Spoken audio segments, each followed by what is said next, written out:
मेरे प्यारे विद्यार्थियों, नमस्कार। स्वागत है आपका आज की अपनी क्लास में। लास्ट टाइम पे मैंने आपको बताया था कि एलिगेशन में जो आखिरी टाइप है रिवर्स एलिगेशन, वो शुरू हो चुका है।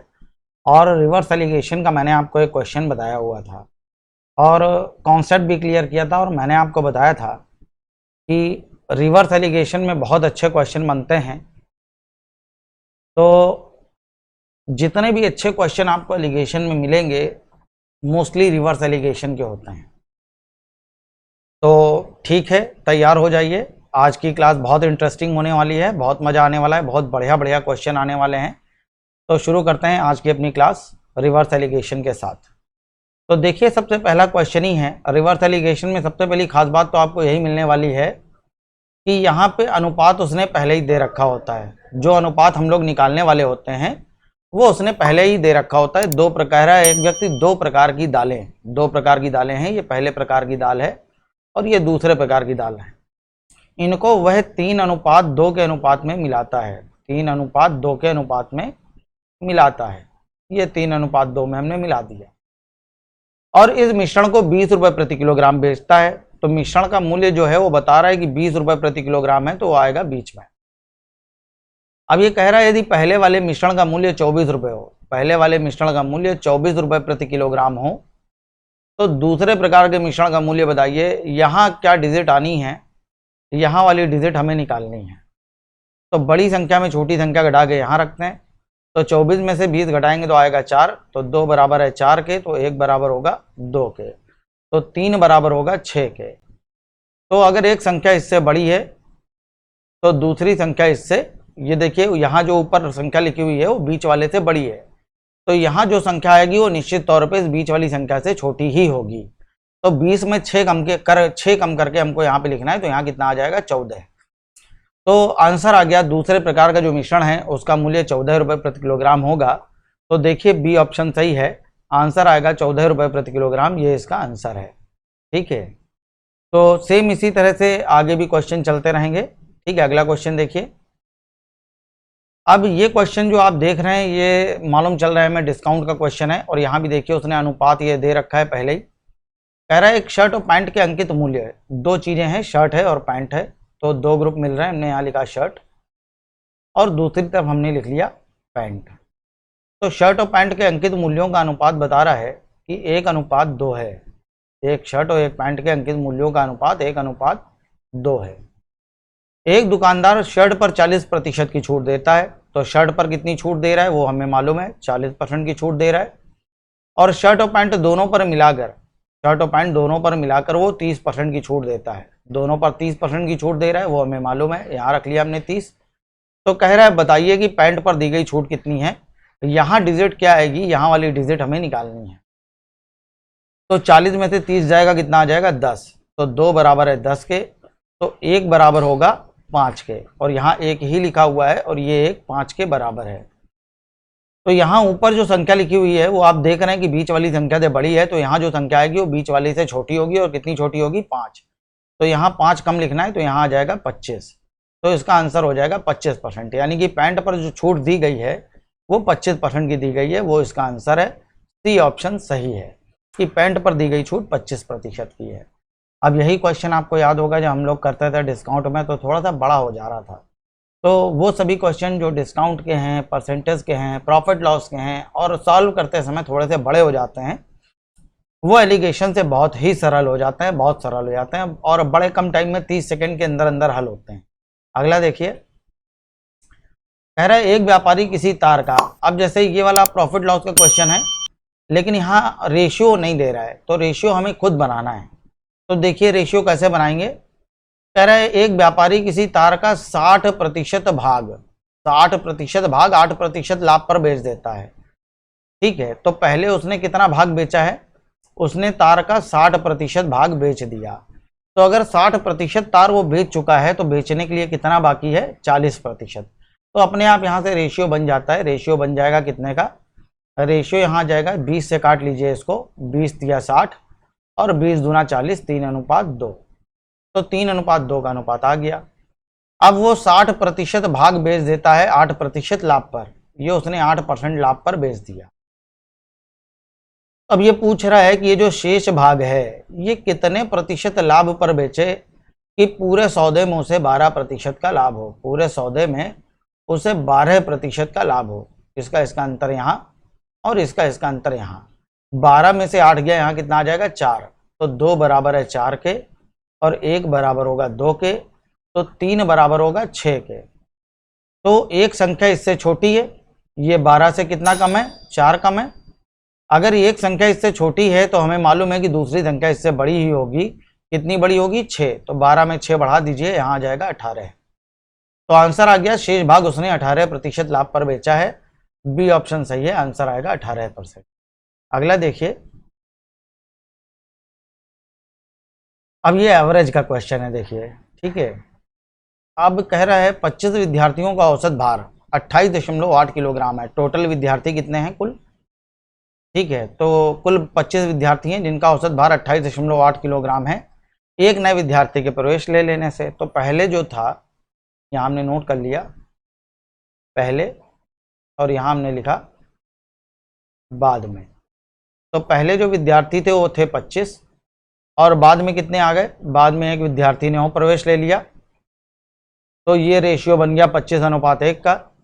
और इन 25 विद्यार्थियों का औसत भार जो था वो 28.8 किलोग्राम था, 28.8 किलोग्राम। एक नए विद्यार्थी के प्रवेश ले लेने से औसत भार 300 ग्राम कम हो जाता है। अब 300 ग्राम होता है, इसको किलोग्राम में कन्वर्ट करेंगे तो 0.3 आएगा, तो ये हो जाएगा 0.3 किलोग्राम। तो औसत भार 0.3 कम हो रहा है, तो यहाँ 0.3 कम कर दीजिए। यहाँ आप 3 कम करेंगे तो यहाँ कितना आ जाएगा, यहाँ आ जाएगा 28.5, और यहाँ इसको यहाँ रखना है। तो कह रहा है बताइए जो नया लड़का आया है, ठीक है, इसका औसत भार क्या है। नए विद्यार्थी का भार बताइए। एक ही लड़का है, तो अगर 2 होते तो औसत होता, 3 होते तो औसत होता। औसत निकालने के लिए लोगों की संख्या, वस्तुओं की संख्या 1 से अधिक होनी चाहिए। अब ये क्योंकि एक ही बंदा है, तो चाहे आप भार बोलो चाहे औसत भार बोलो एक ही बात है। तो यहाँ पे 28.8 में 28.5 घटाएंगे तो यहाँ आ जाएगा 0.3। तो ये जो 1 है ये 0.3 के बराबर है, तो 25 बराबर होगा 25 × 75, 7.5 के। तो अब एक चीज देखिए, ये जो ऊपर संख्या लिखी हुई है ये बीच वाले नंबर से बड़ी है, तो यहाँ जो संख्या आएगी वो इससे छोटी होगी। कितनी छोटी होगी, 7.5। तो ऊपर जो नंबर लाना है वो 7.5 कम करके लिखना है, तो यहाँ 7.5 घटा लीजिए तो यहाँ आ जाएगा 21। तो 21 किलोग्राम इसका आंसर है। बी ऑप्शन सही है, आंसर आ जाएगा 21 किलो। ये इसका सही आंसर है, नोट कर लीजिएगा 21 किलोग्राम। अगला क्वेश्चन देखते हैं। कह रहा है लड़के और पहले लड़कियां लिखा है, लड़कियों और लड़कों की संख्या का अनुपात 2:1 है। तो हम भी पहले लड़कियां लिखेंगे गर्ल्स, और फिर हम भी लिखेंगे बॉयज़। जो क्रम दे रहा है वही क्रम नोट करिए, वरना गलत हो सकता है, ठीक है। अब आप पहले बॉयज़ लिखेंगे तो रेशियो बिगड़ जाएगा, ठीक है, या तो पूरा उसी हिसाब से नोट करिए, पूरा सवाल उल्टा नोट करना पड़ेगा आपको। तो ये चीज़ थोड़ा सा ध्यान से देख के नोट की जाती है, ठीक है। लड़के और लड़कियों और लड़कों की संख्या का अनुपात 1:2 है। लड़कों का औसत वजन 30 किलो है, लड़कों का औसत वजन 30 किलो है, तो यहाँ हमने लड़कों के नीचे नोट कर लिया 30 किलो है। लड़के और लड़कियों का मिलाकर औसत वजन 25 किलो है, लड़के और लड़कियों का मिला के औसत वजन 25 किलो है। तो कह रहा है बताइए लड़कियों का औसत वजन कितना है, लड़कियों का औसत वजन कितना है। तो ऊपर वाली संख्या यहाँ बड़ी लिखी हुई है, बड़े में छोटी घटा के यहाँ रखेंगे तो यहाँ आएगा 5। मेरे हिसाब से 1 है, तो 1 बराबर 5 के, तो 2 बराबर 10 के, तो यहाँ 10 आ गया। और एक संख्या अगर इससे बड़ी है, आप देख रहे हैं ऊपर वाली संख्या इससे बड़ी है, तो यहाँ जो ऊपर लिखी जाएगी वो इससे छोटी होगी। कितनी छोटी होगी, 10। तो 25 में 10 कम करिए, यहाँ आ जाएगा 15। तो लड़कियों का औसत वजन जो आ जाएगा वो 15 किलो आ जाएगा। तो देख रहे हैं आप एलिगेशन से सारे क्वेश्चन कितने सिंपल हो रहे हैं। अगर यही क्वेश्चन अभी हमें एवरेज से करना पड़ता तो शायद एक्स मानना पड़ता। तो बहुत चीज़ें बहुत सरल होने वाली हैं, चैप्टर बहुत सिंपल होने वाले हैं। Percentage, profit loss ratio, average, इनके बड़े बड़े क्वेश्चन बहुत सरल हो जाएंगे, ठीक है। तो आपको एलिगेशन बहुत ध्यान से सीखना है। मैं बार बार आपसे कह रहा हूँ, बहुत इंपॉर्टेंट चैप्टर है, बहुत इंपॉर्टेंट टॉपिक है, इसका कॉन्सेप्ट बहुत प्यारा है। तो एलिगेशन आपको अच्छे से अगर आ जाता है तो आप ये मान के चलिए कि अर्थमेटिक के लगभग कुछ चैप्टर्स छोड़ के आप सारे चैप्टर थोड़े थोड़े कवर कर सकते हैं। ठीक है, तो इसलिए एलिगेशन अच्छे से आना बहुत ज़्यादा ज़रूरी है। ठीक है, चलिए, तो इसका आंसर आ गया 15 किलो इसका आंसर है। लड़कियों का औसत वजन 15 किलो है। ये देखिए ए ऑप्शन सही है। ठीक है, इसका आंसर आ जाएगा 15 किलो। अगला क्वेश्चन देखिए 68 नंबर। ये बहुत अच्छा सवाल है परसेंटेज का, और कह रहा है कमल और चमन के वजन का अनुपात। तो हमने पहले नोट कर लिया कमल, फिर हमने नोट कर लिया चमन। इनके वजन का अनुपात बता रहा है 3:2 है।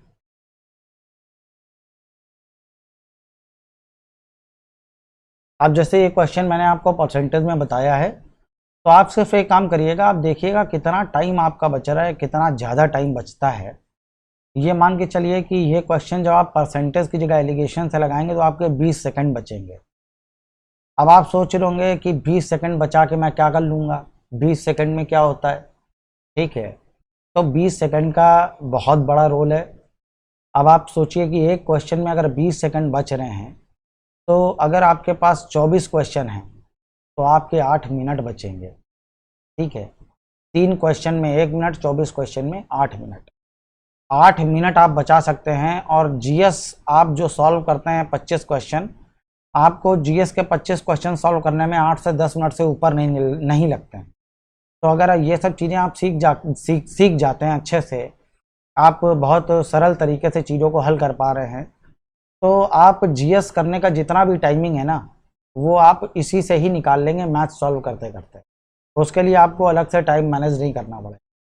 लोग कहते हैं अरे इसको एक्स की जगह डायरेक्ट लगा दिया तो कितना टाइम बच गया, 20 ही सेकंड तो बच रहे हैं। 20 सेकंड ज़्यादा होते हैं, तो बहुत ज़्यादा होते हैं 20 सेकंड।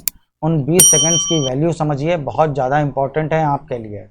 ठीक है, चलिए देखिए, कमल का वजन 20% बढ़ जाता है। कमल का जो वजन बढ़ रहा है वो 20% बढ़ रहा है, और दोनों का कुल वजन बढ़ रहा है 28%। दोनों का कुल वजन बढ़ रहा है 28%। तो 28 में जब आप 20 घटाएंगे तो 8 आ जाएगा। तो 2 बराबर है 8 के, तो 1 बराबर होगा 4 के, तो 3 बराबर होगा 12 के। तो यहाँ 12 आना चाहिए। तो अब आप एक चीज़ देखिए ज़रा, ये जो ऊपर संख्या लिखी हुई है, ये जो ऊपर संख्या लिखी हुई है वो 28 से छोटी है। कितनी? 8। ये 28 से छोटी है, तो यहाँ जो नंबर आएगा वो 28 से बड़ा होगा। कितना? 12। तो 28 में 12 आप जोड़ेंगे तो आंसर आ जाएगा 40%। यानी कि चमन का जो वजन है वो 40% बढ़ा है। डी ऑप्शन इसका आंसर है। आंसर आ गया 40%। तो 20 सेकंड भी नहीं लग रहे हैं इन क्वेश्चनों को हल करने में, बहुत जल्दी सॉल्व हो रहे हैं। तो इनको अच्छे से समझिए, बिल्कुल सेम डिक्टो वही क्वेश्चन है जो भी हम लोगों ने हल किया था, इसको अपने आप हल करिए आप। देखिए क्या कह रहे हैं, राम और श्याम, राम और श्याम, इनके वजन का अनुपात 4:5 है। राम और श्याम के वजन का अनुपात 4:5 है। राम का वजन जब 10% बढ़ जाता है तो दोनों का कुल वजन 15% बढ़ जाता है। दोनों का कुल वजन 15% बढ़ जाता है। तो 10 में से 15 घटाएंगे आप, यहाँ आ जाएगा 5। तो 5 बराबर 5 के, तो 4 बराबर 4 के।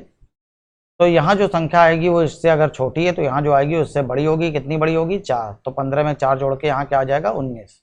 तो 19% इसका आंसर है। सी ऑप्शन सही है।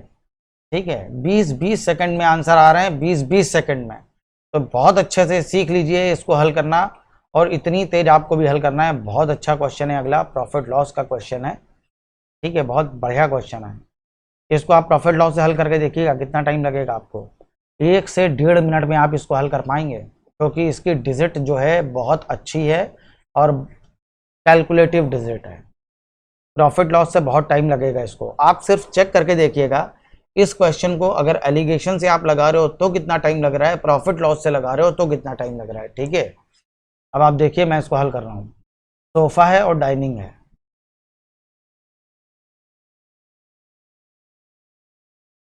तो एक तरफ सोफा लिख लिया, एक तरफ डाइनिंग है। डाइनिंग के नीचे 22% लिख लिया, क्योंकि कह रहा है वो उसने डाइनिंग टेबल 22% लाभ पर बेची है, और सोफे को 27% लाभ पर बेचता है, तो सोफे के नीचे ही हमने 27% लिख लिया। ठीक है, इस प्रकार उसका कुल लाभ 25 सही 1/13 रहा।